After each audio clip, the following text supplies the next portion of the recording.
오늘 제목은 행실을 정직하게 하라입니다. 행실을 정직하게 하라.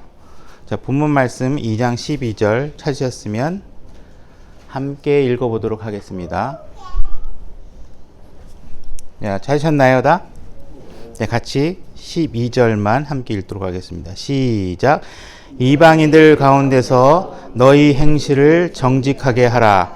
이것은 그들이 너희더러 악을 행하는 자라고 비방하다가도 자기들이 바라볼 너희의 선한 행위들로 인해 돌아보시는 그 날에 하나님께 영광을 돌리게 하려 함이라. 정직하게 해라. 그러니까는 좀 약간 이게 여러분들 뭐 초등학생으로 대하는 게 아닐까 뭐 이런 생각이 들 수도 있는데요. 이게 사실 굉장히 성경적으로는 전 굉장히 중요한 문제라고 봅니다. 뭐 여러 가지가 다 중요하겠지만 의외로 이 정직한 부분의 문제에 실패하게 되면 하나님 말씀의 능력이 드러나는데 엄청난 지장을 초래하게 됩니다.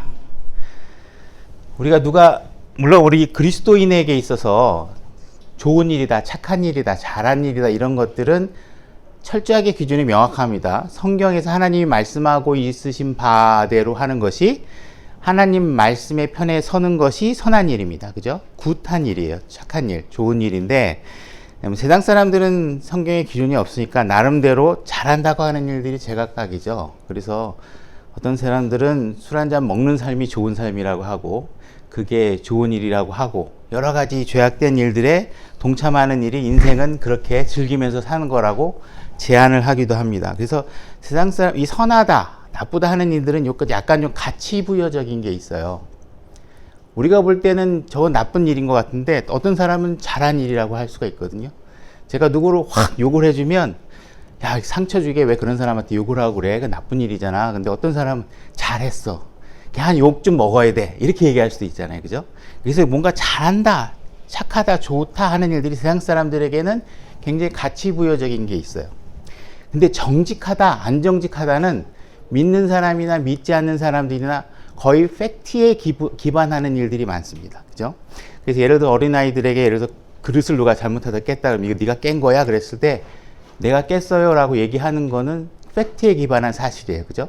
이게 진짜로 했느냐 안 했느냐 하는 것들은 사실에 기반한 겁니다. 그래서 정직하다는 것은 믿는 사람에게나 믿지 않는 사람에게나 정확하게 그 내용들을 시간이 당장에는 드러나지 않지만 시간이 지나면 결국은 드러나게 되는 굉장히 명확한 팩트에 기반한 사실일 때가 굉장히 많습니다. 그래서 여러분들이 정직해야 되는 이유는 여러분들이 복음을 전하고 여러분들이 뭐 하는 하나님의 일들을 행하는 데 있어서 세상 사람들 어리석게 보고 바보 같아 보이고 저 나쁜 일 같아 보이고 하지만 시간이 지남으로 인해서 여러분들이 정직하다는 것이 드러나면 그 하나님의 일의 능력이 드러날 수 있는데 여러분들이 만약에 여러분들이 하는 삶이 사람들이 볼 때 저 사람 그냥 입만 열면 거짓말이고 저 사람 말은 그럴듯한데 나중에 지나가 보면 다 거짓말이야 이렇게 드러나면 어떻게 될까요? 그 사람이 전한 복음과 그 사람이 한 모든 하나님의 일들이 말짱 효력을 상실하게 되고 오히려 하나님의 일들이 모독받는 일까지 생기게 된다는 것입니다. 그래서 우리는 때로는 부당하게 느껴지고 때로는 내가 위협이 느껴지는 상황에서 진실을 얘기해야 될 때들이 있겠죠. 그때 여러분들이 목숨을 걸고 진실을 수호하는 일들이 나중에는 결국은 하나님의 일들이 올바로 드러나게 되고 일이 효과 있게 일하게 되고 결국 그들에게 하나님의 영광을 돌리는 일을 만들 수 있게 된다는 것입니다. 그래서 우리가 디모데후서 3장 15절을 한번 찾아보도록 하겠습니다.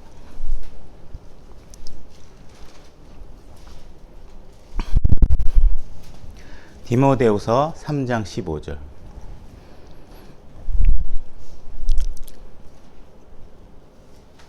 제가 읽겠습니다. 디모데후서 3장 15절부터 17절까지 제가 읽겠습니다. 또 어린아이 때부터 내가 거룩한 성경 기록들을 알았나니 그것들은 능히 너를 지혜롭게 하여 그리스도 예수님 안에 있는 믿음을 통해 구원에 이르게 하느니라. 모든 성경 기록은 하나님의 영감으로 주신 것으로 교리와 책망과 바로잡음과 의로 교육하기에 유익하니 이것은 하나님의 사람이 완전하게 되어 모든 선한 일에 철저히 갖추어지게 하려 함이라. 여러분들이 그리스도인으로 구원받고 그리스도인의 삶으로 여러분들이 사는 것은 무엇을 위해서 하나님께서 여러분들이 이 땅에 생명을 남겨주시고 살게 하셨냐 하면 모든 선한 일에 철저하게 갖추어지게 하려는 거예요. 이게 주 목적입니다. 여러분들이 병 고치고 부자 되고 무언가 막 기적이 일어나고 막 여러분들의 삶에 하나님의 막 기적과 표적들이 일어나는 그런 삶을 통해서 세상 사람들에게 하나님 교회 다니마 막 병도 낫고 엄청나게 막 별의별 기적과 화려한 일들이 벌어져 판타스틱한 일들이 벌어져 이런 일로 여러분들이 하나님을 증거하는 게 아니에요. 여러분들이 하나님을 증거하는 그 밑바탕의 기본은 선한 일들에 여러분들이 갖추어지도록 해야 된다는 것입니다. 그래서 여러분들이 복음의 힘을 얻기 위해서는 여러분들이 그 말씀의 선한 방법대로 여러분들이 순종하면서 하는 것이 바로 여러분들이 해야 될 것들이에요. 여러분들이 낮은 곳에 서 있지도 못하고 정직하지도 못한데 갭 이론을 얘기하고 종말론을 얘기하고 천년왕국을 얘기하면 그 말씀이 무슨 능력을 얻겠어요? 그냥 멍멍이 짖는 소리 하나보다 이렇게 세상 사람들이 생각할 거 아니에요. 하는 행동이나 말은 전부 다 거짓이고 위선이고 자기 이익만 따르면 순식간에 거짓말을 해대고 이러는 사람이 하나님 믿어봐. 하나님 믿으면 이런 거 있고 우리 영원한 생명을 얻을 수 있어. 이런 얘기를 하면 그 말씀이 능력을 발휘할 수 있을까요? 절대로 발휘할 수가 없어요. 잠언 30장 6절을 한번 찾아보도록 하겠습니다. 잠언 30장 6절.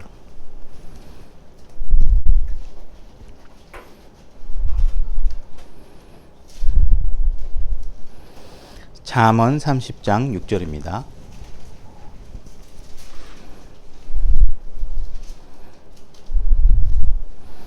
잠언 30장 6절 제가 읽겠습니다. 너는 그분의 말씀에 더하지 말라. 그분께서 너를 책망하실 터인즉 네가 거짓말쟁이로 드러날까 염려하노라. 이렇게 말씀합니다. 만약에 여러분들의 이익을 위해서 여러분들의 어떤 신념과 주장을 설명하기 위해서 하나님 말씀을 더하거나 빼거나 만들어대거나 해서 하나님 말씀을 이렇게 뒤죽박죽 만들게 되면 거짓말쟁이로 드러날까봐 하나님께서 걱정하신다고 얘기하고 있습니다. 여러분들이 하나님 말씀 성경 킹제임스 성경이 영어 킹제임스 성경이 최종권이다. 우린 그 말씀에 순종한다. 이렇게 얘기를 하는데 그 말하는 사람이 알고 봤더니 거짓말쟁이야. 저 사람은 말하는 게 믿을 수가 없어. 그러면 최종 권위인 게 뭐가 의미가 있습니까? 그죠? 아무리 최종 권위에도 자기의 거짓말이 최종 권위가 될 사람에게 성경이 최종 권위가 있어봐야 아무 의미가 없겠죠. 그죠? 그리고 여러분들의 삶은 교회에서의 삶만을 위해서 여러분들이 구원받은 게 아니에요. 교회는 여러분들이 배우고 바로잡고 위로하고 위로받는 장소예요. 여러분들의 전쟁터는 교회가 아닙니다. 여러분들의 전쟁터는 세상이에요. 여러분들의 각자의 삶 속에서 여러분들이 그리스도인의 삶으로서 싸우고 경쟁하고 해야 돼요. 근데 세상 사람들이 저 사람은 세상 가운데서 정말 룰을 잘 지키고 정직하고 이렇게 싸운다고 인정되지 않으면 그 사람이 그리스도인이라고 드러내는 순간 하나님을 모독받게 할 뿐이에요. 하나님에게 영광을 돌릴 수 있는 기회를 박탈하고 마는 거예요. 여러분들이 거짓말쟁이로 드러난다면. 그죠? 성경의 말씀에서도 그렇고 세상에서도 그렇고 그 사람이 정직하냐 정직하지 않냐는 가치 판단보다는 대부분 사실이 팩트에 기반하는 경우가 많아요. 저 사람이 뭐라고 해? 그 사람 말은 믿을 수 있어? 이거는 믿는 사람에게만 통하는 게 아니고 그게 사실이냐 아니냐, 그게 맞느냐 틀리느냐에 관한 문제. 그러니까 여러분들은 확실하게 정확하게 아는 사실에 대해서만 얘기하고 모르면 모른다고 얘기하는 것이 정직한 거예요. 억지로 여러분들이 모르는 거를 상대방이 원하는 답변이라고 여러분들이 만들어서 대면 그게 맞는 답이라고 그래도 여러분 안에서는 정직하지 않은 거예요. 그건 하나님 앞에서는 적어도. 그러니까 여러분들이 거짓말쟁이로 드러나지 않는 일에 굉장히 주의를 하셔야 돼요. 그게 기본이 되셔야 돼요. 겸손하지도 못하고 정직하지도 못한데 그리스도인이라고 얘기를 하면 그거는 참 문제가 심각해진다. 하나님 모독받기 굉장히 쉬워진다 라는 사실을 아셔야 돼요. 자, 그래서 우리가 또 구약의 이야기를 통해서 한번 하나님 말씀이 어떻게 얘기하고 있는지 열왕기 하 5장 1절로 한번 가보겠습니다.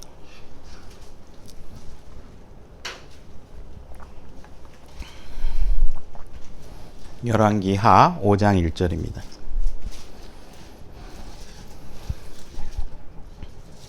열왕기 하 5장 1절입니다.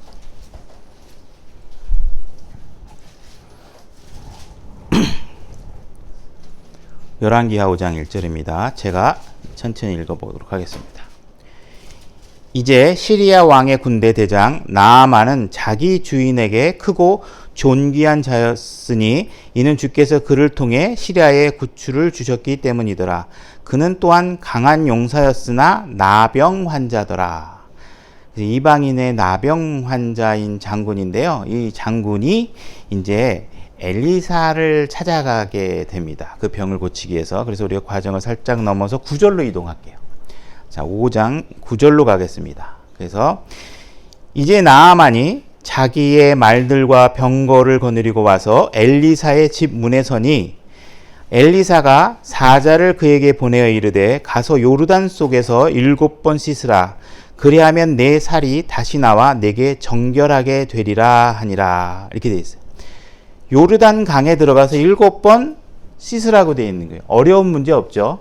어려워서 못하는 일은 거의 없습니다. 어려워서 못하는 일은 없습니다. 우리가 그리스도인의 생활로서 우리가 그 말씀에 순종하느냐 안 하느냐 하는 문제가 있을 뿐이지 어려워서 못하는 일은 하나님께 소리해 주시지 않습니다.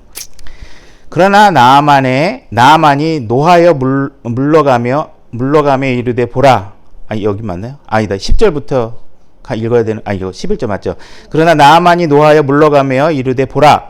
나는 그가 분명히 내게로 나와 서서 주 자기 하나님의 이름을 부르고 그 부위를 손으로 쳐서 나병 환자를 회복시킬 줄로 생각하였도다. 지금 이 사람이 생각하는 기대는 뭐였냐면 엘리사가 나와서 아픈 데는 막 때리면서 주야 주야 주야 하나님이야 막 이렇게 해가지고 고쳐줄 줄 알았다는 거예요.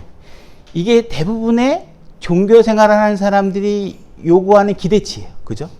요 니드를 채워주는 게 세상 종교예요. 그렇게 해야 뭐 한 것 같잖아요. 근데 하나님이 요구하는 건, 하나님이 시키시는 건 이런 게 아니라는 거예요.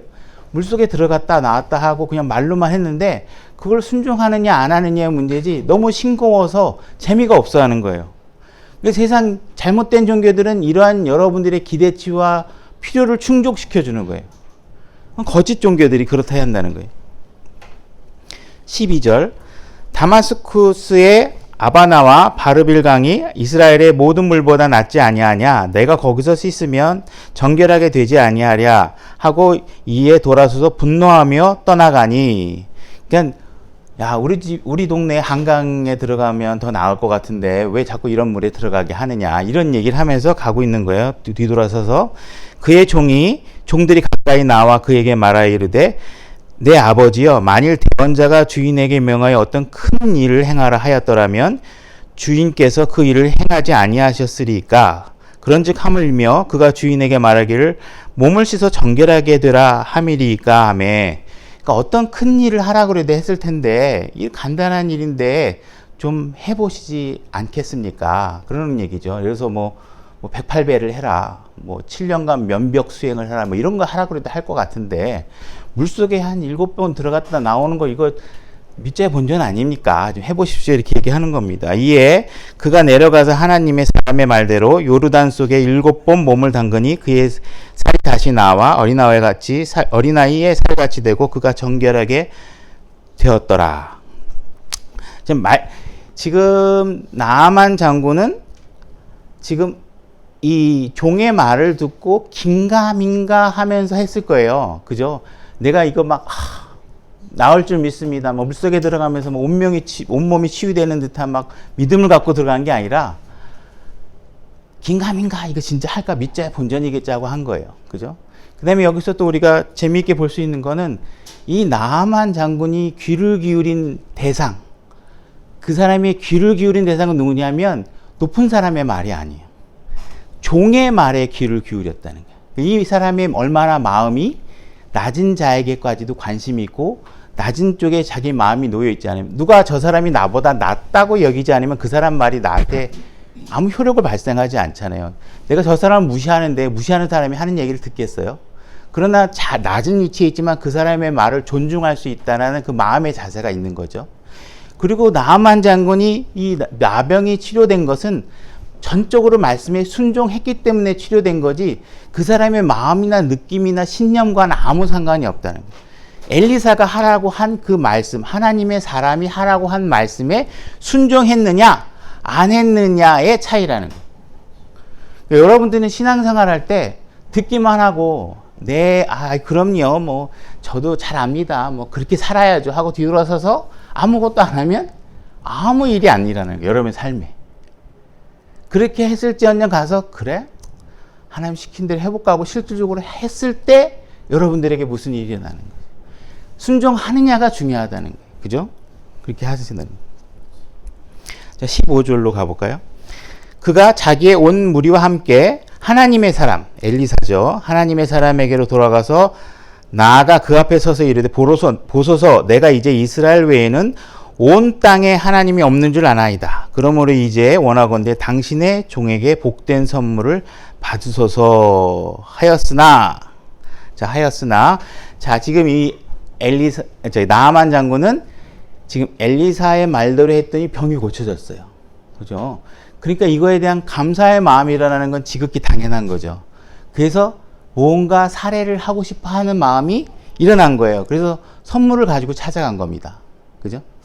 만약에 여러분들이 뭐 교회 사업장의 목사님을 초청해 가지고 기도하고 예배를 드렸더니 사업이 잘 됐어요. 그러면 목사님한테 살해하고 싶은 마음이 들겠죠? 뭐 장례 예배 이런 거, 뭐 장례 예배는 사실 저는 약간 좀 많은 문제점이 좀 아직 있다고 생각해서, 예배라는 건 하나님이 높여져야 되고 하나님이 주인이 돼야 되는 건데, 죽은 사람을 주인공으로 해서 드리는 예배가 과연 예배인가에 대한 좀 문제 제기를 갖고 있어요. 그래서 우리가 물론 위로하고 장례 예배 가서 우리가 서로 위로하고 할 수 있지만, 이 돌아가신 분이 어쩌고 저쩌고 하면서 하는 예배가 예배의 형태로 이루어지는 거에 대해서는 약간 좀 저는 좀 불편함이 좀 있습니다. 그래서 일단 그건 제 입장이 좀 그렇고요. 제가 뭐 보여지는 대로 명확해지면 뭐 취해야겠지만 현재까지의 상태는 그래요. 그래서 일단 이런 상태가 벌어지면 드리고 싶어하는 이 사람의 마음은 자연스러운 거예요. 자연스럽죠. 그래서 살해하고 싶어합니다. 16절 근데 과연 엘리사가 어떤 반응을 보였는지 한번 보겠습니다. 그가 이르되 내가 서서 섬기는 주께서 살아계심을 두고 맹세하노니 내가 아무것도 받지 아니하리라 하매 그가 그것을 받으라고 강권하되 그가 거절함으로, 이렇게 되어 있어요. 하나님의 살아계심을 두고 맹세하는데 아무것도 안 받겠다, 그렇게 얘기한 거예요. 안 받겠습니다, 이렇게 할 수 있죠. 그죠?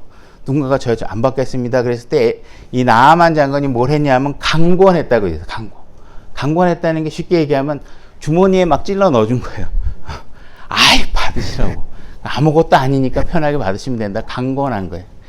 근데 그가 거절했다고 되어 있죠. 거절했다고 되어 있습니다. 전 만약에 여러분들이 교회 생활을 하는데, 이래서 장례 예배 목사님을 초청해서 장례 예배 들어주면 뭔가 해야 될 것 같잖아요. 목사님이 나를 위해서 예배해 줬으니까. 그래서 만약에 제가 이제 교회에다 헌금을 하고 보통 목사에게 개인 헌금을 주로 이제 하는 패턴이 일어나는 것 같더라고요. 그러면 사역자에게 다시 목사에게 개인적으로 해요.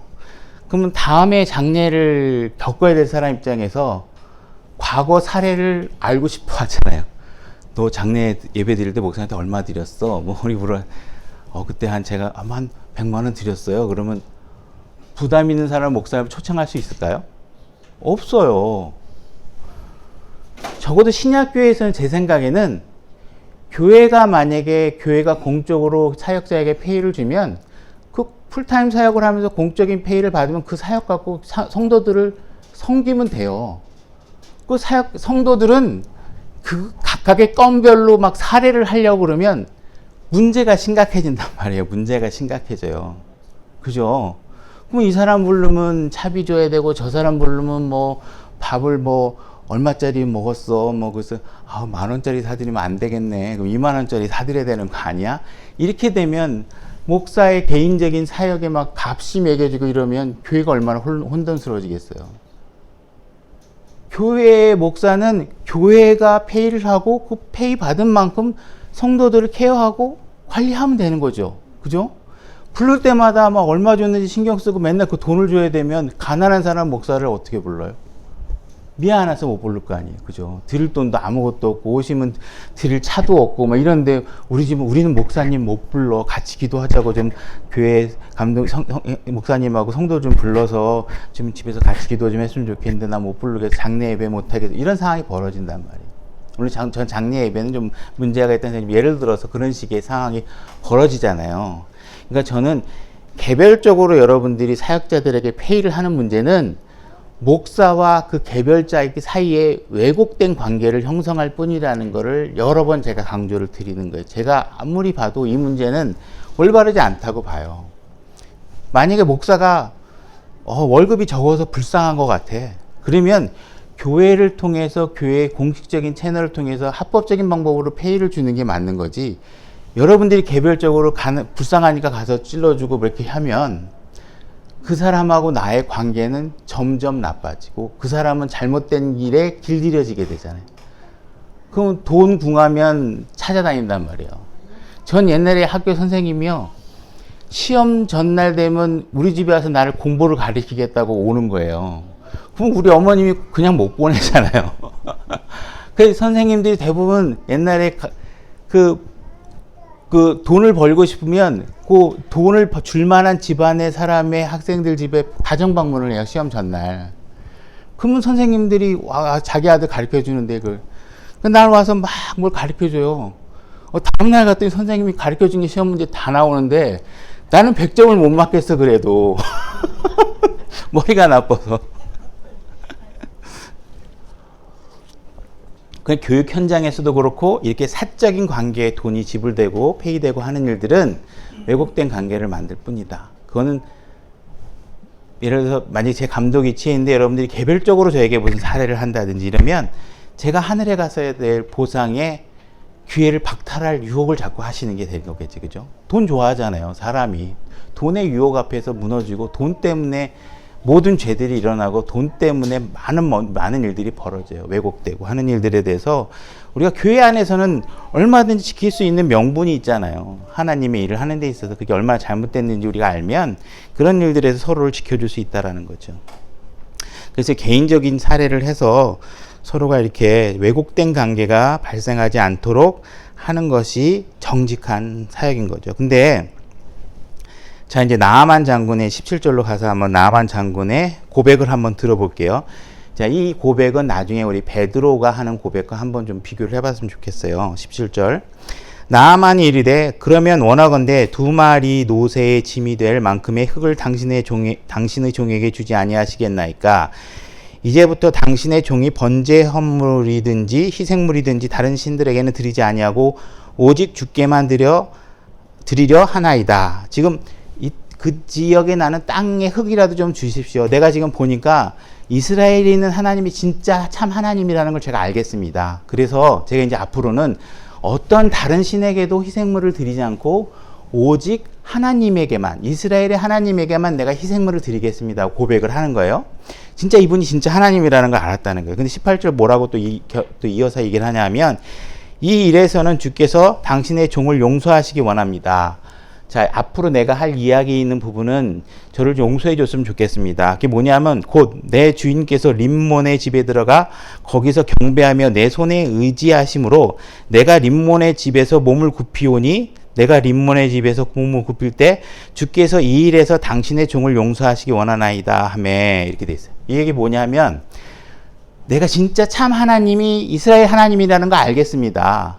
근데 내가 지금 내 땅에서 섬기는 내 상사가 그 장군이 지금 림몬이라는 신을 섬기는데 그 사람을 내가 부축하고 들어가다 보면 어쩔 수 없이 그 신에게 경배할 때 나도 모르게 어쩔 수 없이 고개를 숙이고 해야 되는 일이 있습니다. 이 일이 일어나는 일에 대해서는 나를 좀 용서해 주십시오 하는 거예요. 이거는 굉장히 저는 정직한 고백이라고 얘기해요.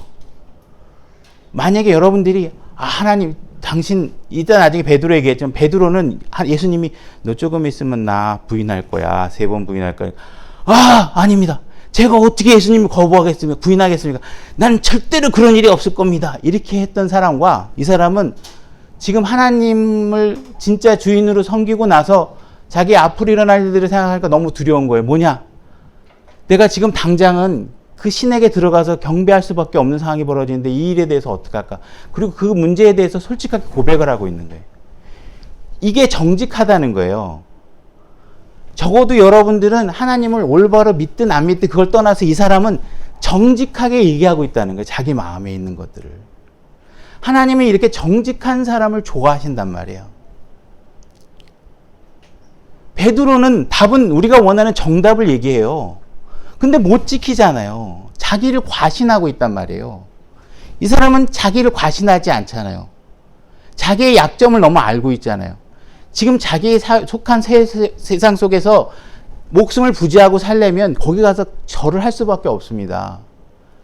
이 부분에 관해서는 용서해 주십시오 이렇게 고백을 한단 말이에요. 그때 엘리사가 19절 그에게 이르되 평안히 가라 하니 이에 그가 그를 떠나 조금 가니라 이렇게 돼 있죠. 엘리사가 일에 대해서 꾸중하지 않거나 네가 감히 하나님을 알고 난 뒤에 어찌 거짓 우상에게 머리를 숙인단 말이냐 이렇게 막 꾸중하고 있지 않아요. 이 사람의 육신적 나약함 그리고 진짜 그 마음에 진짜 하나님을 깨달았다는 그 사실에 대해서 변함이 없다는 걸 알기 때문에 그 현상 속에서 제가 억지로 해야 되는 상황에 대해 솔직하게 고백한 상황을 엘리사가 잘했다 이렇게는 못하지만 꾸중하지 않고 그냥 넘어가 주는 거예요. 이게 바로 솔직한 모습이라고 우리가 볼 수 있어요.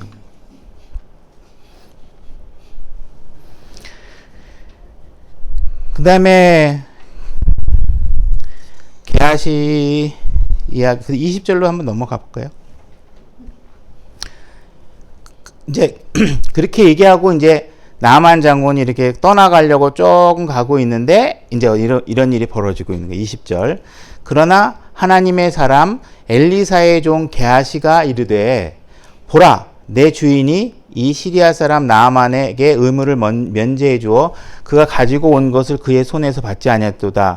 그러나 주께서 살아계심을 두고 맹세하노니 내가 그의 뒤를 따라 달려가서 무엇이든지 그에게 취하리라 하고 이에 게하시가 나아만 뒤를 쫓아가 나아만이 자기 뒤에서 그가 달려 나오는 것을 보고 병거에서 내려 그를 맞이하여 이르되 다 잘했느냐 한즉 지금 게하시가 이제 가가지고 지금 살짝 떠나간 뒤에 자기 주인이 이제 안 보는 시야에서 멀어질 쯤에 해가지고 이제 쫓아간 거예요. 그랬더니 이제 나아만 장군이 어인일이시오 이렇게 하고 마중 인사를 한 거예요. 그때 이제 그가 이르되 잘 있나이다 하고 내 주인께서 나를 보내심에 이르시되 보라 지금 대언자들의 아들들 중에 두 청년이 에브라임 산에서 내게 왔으니 원하건대 그들에게 은 1달란트와 옷 2벌을 주라 하시더이다 하매 지금 내 주인이 시켜서 왔는데 우리 에브라임 산에서 수련하고 있는 두 청년이 내려왔으니까 그 청년들을 위해서 은 1달란트하고 옷 2벌을 달라 이렇게 얘기하는데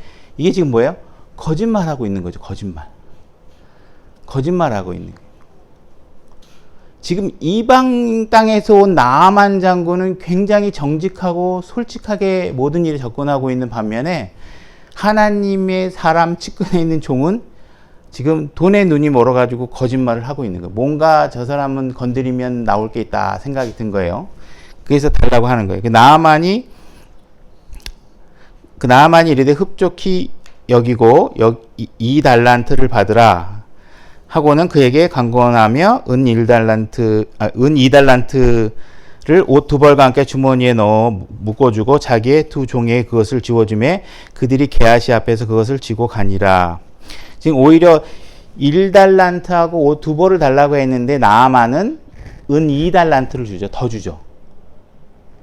이게 오히려 그리스도인의 자세예요. 누군가가 50버 가자 그러면 100버 가지고 그죠? 뭔가 더 달라고 하면 더 줄 수 있는 상황이 베푸는 게 주는 게 사랑이 더 우리가 값진 거니까. 그래서 이렇게 준 거죠. 24절 성체의 이름에 그가 그것들을 그들의 손에서 취하여 집에 두고 그 사람들을 보내어 떠나게 하니라. 지금 성체에 이르러 가지고 자기 집에다가 자기 집에다가 받은 걸 갖다 놓고 사람들을 내보내고 이제 엘리사 앞에 가는 것 같아요. 그러나 그가 들어가서 자기 주인 앞에 서매 엘리사가 그에게 이르되 게하시야 내가 어디서 오느냐 하니 그가 이르되 당신의 종이 아무데도 가지 아니하였나이다 하매. 자, 거짓말로 시작하는 일은 항상 거짓말의 연속이 나올 수밖에 없죠. 그죠? 아무데도 안 갔다고 얘기하라는 거예요. 그가 그에게 이르되 그 사람이 자기 병거에서 다시 돌아서서 너를 맞을 때에 내 마음이 너와 함께 가지 아니하였느냐. 지금이 돈을 받으며 옷을 받으며 올리브밭이나 포도원이나 양이나 소나 남종이나 여종을 받을 때냐.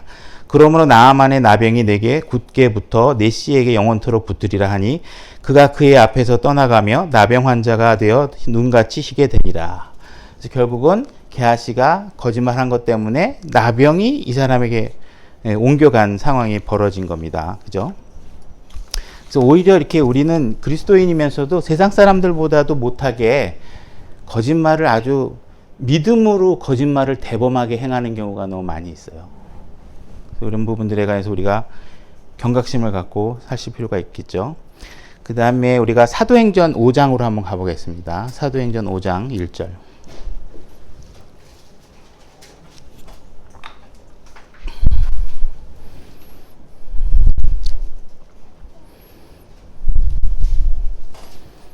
사도행전 5장 1절입니다.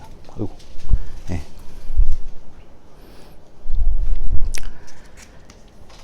여러분들이 잘 아시겠죠? 여기 있는 성도님들은 뭐 워낙 다 수준이 높으시니까. 아나니아와 삽비라 이야기입니다. 아나니아와 삽비라.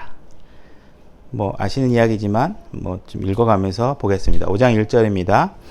아나니아라 하는 어떤 사람이 자기 아내 삽비라와 함께 소유 하나를 팔아 그 값에서 얼마를 감추었는데 그의 아내도 그 일에 은밀히 관여하였더라. 그가 일부만 가져다가 사도들의 발 앞에 두거늘. 제가 지금 물건을 팔고 땅을 팔아서 그것을 살짝 반만 주면서 마치 다 준 것처럼 이제 거짓말하는 장면이죠. 근데 베드로가 이르되 아나니아야 어찌하여 사탄이 내 마음에 가득 차서 내가 성령님께 거짓말을 하고 땅값에 얼마를 감추었느냐. 땅이 남아있었을 때도 내 것이 아니었느냐. 그것을 판 뒤에도 내 맘대로 할 수 있지 아니하였느냐. 내가 어찌하여 이 일을 내 마음속에 품었느냐. 내가 사람들에게 거짓말하지 아니하고 하나님께 하였도다. 이렇게 하죠. 그래서 팔기 전에도 내 땅이고 팔고 난 돈도 내 돈인데 그죠? 그거를 그대로 반이면 반만 드렸다고 얘기하면 되고 다 드렸으면 다 드렸다고 얘기만 하면 되는데 반만 주면서 다 줬다고 얘기하는 거가 지금 문제인데 그렇게 결국 우리가 거짓말하는 것이 하나님께 거짓말했다는 거예요. 그죠? 이게 지금 결국은 뒤에도 보면 삽비라가 또 와서 이런 거짓말을 또 하죠. 그리고 또 거짓말을 해서 바로바로 죽어요. 그죠? 오늘날에 이런 시스템이 벌어지면 저도 못 살아남았을 것 같아요. 그죠? 다행이죠. 그죠? 거짓말하는 순간에 바로 쓰러지면 몇 명이 남아있을까 두려운 일입니다. 그러면 우리가 이 문제를 봤을 때 이 사람이 100% 할 거를 50%만 했으니까 이 사람이 50%짜리 선행을 한 건가요? 이 사람 강도짓 한 거 아니잖아요. 누구 거 뺏은 거 아니잖아요. 하나님 앞에 뭐 드린다고 드렸는데 단지 내가 2개 줄게 하면서 실질적으로는 하나만 주고 뭐 이렇게 거짓말 한 거잖아요. 그러면 이 사람이 반쪽짜리 선행을 한 걸까요? 반쪽짜리 선행을 했는데 하나님께서 숨을 거둬 가셨을까요? 그 마음에 지금 사탄의 생각을 품고 한 일 자체가 뭐예요? 선이 아니라는 거예요. 선행이 아니라는 거예요. 모양은 다 선인 것 같고 모양은 다 그럴듯하게 하는데 그게 선이 아니라는 거예요. 거짓으로 해놓고 내가 좀 낫다 생각할 필요가 없다는 거예요. 죽지 않은 게 다행이다 이렇게 생각하셔야 돼요. 그죠? 죽지 않은 게 다행이다. 그러니까 거짓을 하나님께서 얼마나 싫어하시느냐 하는 부분에 대해서 우리가 경각심을 가지셔야 된다는 거예요.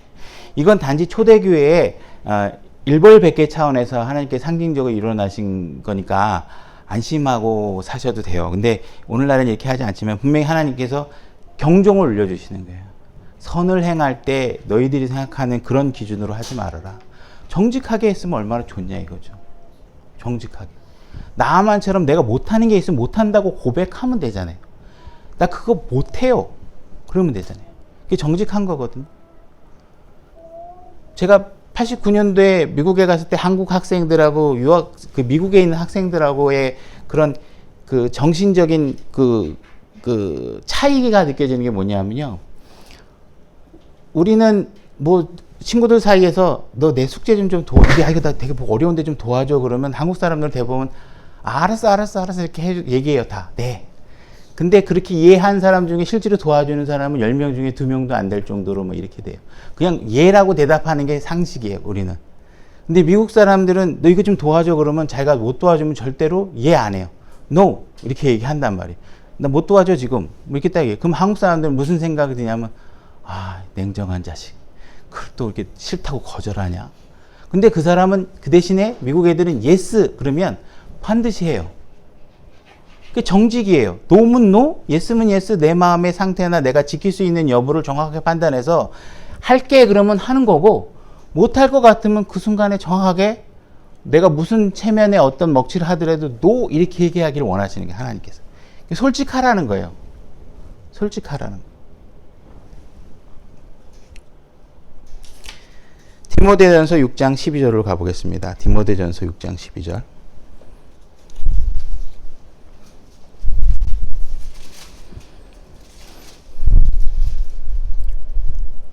디모데전서 6장 12절.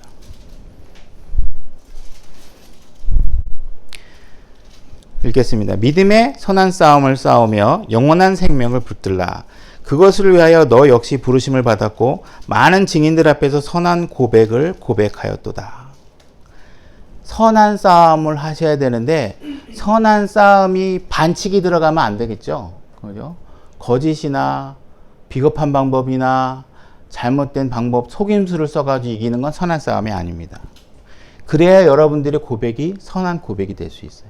내가 이겼어 하고 당당하게 얘기하려면 그 이긴 방법들이 정당해야 여러분들의 승리가 값진 것이고 하나님께서 받으실 만한 승리가 되는 거고 그런 싸움의 그런 결과물이 되는 거겠죠. 이건 제가 읽기에 그냥 디모데후서 2장 5절 또한 사람이 우승하려고 했어도 적법하게 쓰지 아니하면 관을 얻지 못하며 적법하게 하셔야 돼요. 반칙 쓰면 안 돼요. 결과는 중요하지 않다 그랬죠. 결과는 중요하지 않아요. 결과는 중요하지 않습니다. 여러분들이 지금 하고 있는 이 순간의 모든 일이 공정한 게임을 하고 있느냐, 반칙을 쓰고 있느냐, 이 부분에 여러분들이 민감하게 반응하셔야 돼요. 여러분들이 패배가 예측되더라도 지금 이 순간 정직하길 하나님께서 원하고 계시는 겁니다. 하나님께서는 규칙을 지키는 싸움을 하기를 원하세요. 그래서 교회 안에서는 우리가 성경 갖고 할 수 있는 것도 있지만 성경 이외의 것들은 때로는 규칙을 성경이 말하고 있지 않은 교회 생활에 보는 부분들도 때로는 전 규칙이 필요하다고 생각해요. 그래야 성도들이 규칙을 지킬 수 있잖아요. 서로 자기가 생각하는 규칙대로 서로 하다 보면 이해 충돌이 생기죠. 그래서 교회가 그런 부분, 예를 들어서 주방이 생겨가지고 주방 봉사한다 그러면 우리가 룰을 만들잖아요. 그죠? 첫째 주는 누가 합시다. 둘째 주는 누가 합시다. 이게 룰을 만들잖아요. 여러분들이 마음에 자원하는 마음으로 하고 싶을 때 하십시오 그러면 첫 주에 다 몰리고 마지막 주에 아무도 안 생기면 그거 어떻게 해요?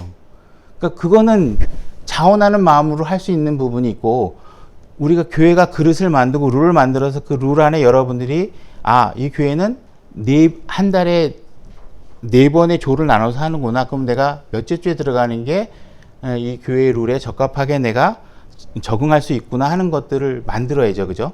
그래서 우리가 이런 룰을 만드는 거는 서로가 정직하고 이해가 충돌이 일어나지 않기 위해서는 규칙들이 필요하다는 거예요. 그 다음에 이제 베드로의 경우를 보겠는데 마태복음 26장으로 한번 가보겠습니다. 마태복음 26장 31절.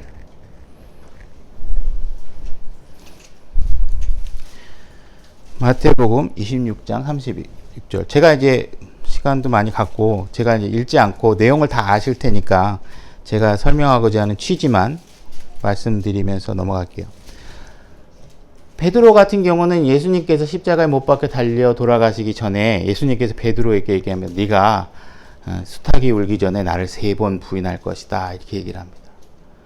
이때 만약에 베드로가 조금 더 겸손하고 자기의 나약함이 얼마나 무능하고 정말 얼마나 깨지기 쉬운 나약함인지를 알았다면 오히려 예수님께 주님, 제가 그러면 어떻게 하면 되겠습니까? 하고 저의 나약함을 붙들어 달라고 예수님께 그 자문을 했다면 다른 길이 제시될 수 있지 않았을까 하는 가정을 해보는 거예요. 근데 지금 이 베드로는 자신의 믿음에 대해서 과신을 하는 거죠. 때로는 보면 신앙하는 사람들이 하나님 믿고 너무 무모하게 교만하게 행동할 때가 의외로 많아요. 하나님 믿고 뭐 하나님이 지켜주는데 어때 뭐 하나님이 다 해줄 거야 그리고 막 미친 듯이 막 자기의 신념을 관철시키려고 막 대드는 사람들이 많이 있어요. 근데 그걸 잘 구분하셔서 신앙생활을 하셔야 돼요. 베드로 같은 경우도 자기 정도는 예수님을 부인하지 않고 막 다 할 수 있을 것 같이 생각했어요. 근데 결국은 자기가 3번 부인하게 되죠. 그죠? 그러나 이제 다행인 것은 베드로가 바로 그 사실을 인지하고 눈물을 흘리고 회개했다는 게 그나마 다행인 거죠. 그러니까 우리도 100% 예수님처럼 온전하게 정직한 생활만 하기 힘들어요. 거짓말 할 때가 있죠. 목에 칼이 들어오면 나도 모르게 거짓말 할 때가 있고, 내가 위급하면 나의 추함을 가리고 싶을 때면 나도 모르게 변명이 나오고 거짓말을 할 때가 있겠죠. 그러면 여러분들은 빨리 하나님 앞에 회개를 하셔야 돼요. 그래서 우리가 거짓말하고 정직한 거는 하나님하고 관계에 있어서는 여러분들이 하나님은 다 아시기 때문에 여러분들이 별로 문제가 안 생겨요. 그건 여러분들이 숨기려고 그래 숨겨지는 것도 아니고 드러내려고 그래야 하나님이 못 보시거나 이렇게 하지 않으세요. 근데 하나님이 정직하라고 하는 건 뭐냐면 이방인들에게 여러분들이 정직하라는 거예요. 그들이 보기에 여러분들이 정직하도록 생활하라는 거예요. 그래야 여러분들이 하는 일들이 드러날 거 아니에요. 초대교회 당시 하나님의 복음이 여러 땅끝까지 전해지는 거는 구원받은 사람들에 의해서 전해진 게 아니에요. 그 일에 순종한 사람들에 의해서 그 일이 일어난 거예요. 그 일에 순종한 사람들은 하나님의 질서에 따라 선한 싸움으로 희생하고 섬긴 사람들에 의해서 드러난 거예요. 그 사람들이 복음을 전하다가 말하는 게 막 시건방지고 양아치 같고 막 이러면 그 사람들이 하나님을 흠모하겠어요? 뭐야? 하나님 믿는 사람 말투가 왜 저래? 왜 이렇게 남을 막 모독해? 막 이렇게 하면 안 되잖아요. 그죠? 여기 가선 이 얘기하고 저기 가선 저 얘기하고, 지금은 가려지지만 시간이 지나가면 다 드러나잖아요. 그러면 그 다음부터는 그 사람이 하는 복음의 말씀이 무슨 권능을 발휘하겠어요? 여러분들은 그리스도의 대사로서의 신분을 얻으셨잖아요. 구원받은 이후에 여러분들이 하는 일은, 모든 일은 하늘나라의 백성으로서의, 하나님 나라의 백성으로서의 대표성을 부여받고 하는 거란 말이에요. 그죠? 그래서 여러분들이 하는 말, 여러분들이 하는 행동, 이런 모든 것들은 하나님이 하시는 일에 엄청난 영향을 주고 그 일을 드러나게 하는 일에 많은 어떤 좌지우지하는 그런 영향력을 행사하게 된단 말이에요. 하나님께서 여러분들이 구원받은 다음에 하늘나라로 훅 데려갈 수도 있지만 여러분들이 이 땅에 남겨놓은 건 여러분들이 해야 할 몫이 있다는 거예요. 순종하고 여러분들이 말씀대로 선하게 드러나는 일들을 좀 하라는 거예요. 내 자식들이 좀 착하구나. 하나님의 자녀들은 정말 훌륭해. 이 말 듣고 싶다는 거예요. 여러분도 여러분 자녀가 바깥에 나가서 무슨 일을 행하고 들어오면, 그 아들 인사도 잘하고, 그 아들 말이야, 되어 보니까 싹싹하고, 그 지나가는 사람 보니까 도와주기도 하고, 말하는 것도 아주 깔끔하고, 중언부언 안 하고 아주 명쾌하대. 이 얘기 듣고 싶지 않으세요?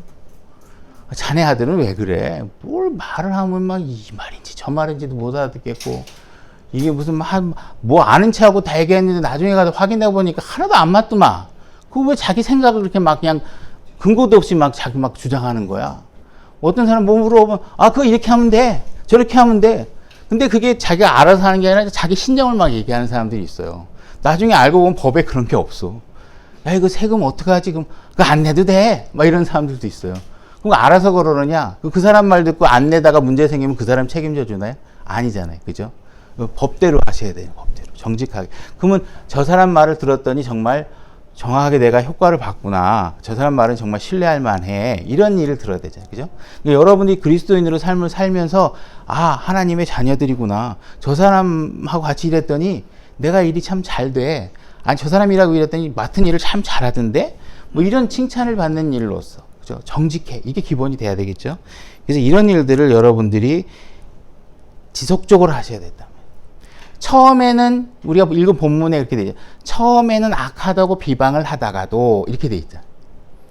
이 사람들은 선입견적으로 누군가에 대해서 선의적인 마음이 없단 말이에요. 하나님 믿는다 그러면 무조건 아 좋겠구나 이러는 게 아니잖아요.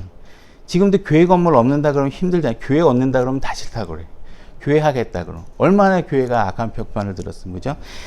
처음에는 비방을 하다가도 여러분들이 지속적으로 정직하게 해나면 어느 순간인가 시간이 지나면 드러난단 말이에요. 아, 이 사람은 정직하구나. 저 사람은 정직하지 않구나. 봤는데 저 사람은 하나님 믿는 사람이구나. 이렇게 된다는 거죠. 여러분들이 솔직하고 지속적으로 하면 언젠가 그 가치가 드러나면 하나님의 일들이 엄청난 능력을 여러분을 통해서 발휘될 수 있다는 거예요. 그죠? 하나님에게 뿐만 아니라 사람들에게 인정받는 그런 사람들로 여러분들이 인정받게 되셔야 된다는 거예요. 우리 마지막 한 구절만 더 찾고 오늘 말씀 마칠게요. 베드로전서 2장 22절을 찾겠습니다.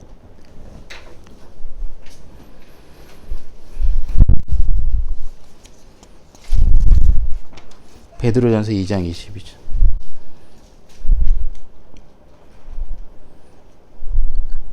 찾으셨나요? 제가 읽겠습니다. 그분께서는 죄를 짓지 아니하시고 입에 교활함도 없으시며 이렇게 되어 있죠. 여러분들은 입에 교활함이 없어야 됩니다. 왜? 예수님께서 그런 삶을 사셨기 때문에 그렇습니다. 그렇죠? 자, 오늘 말씀 여기까지 마치고요.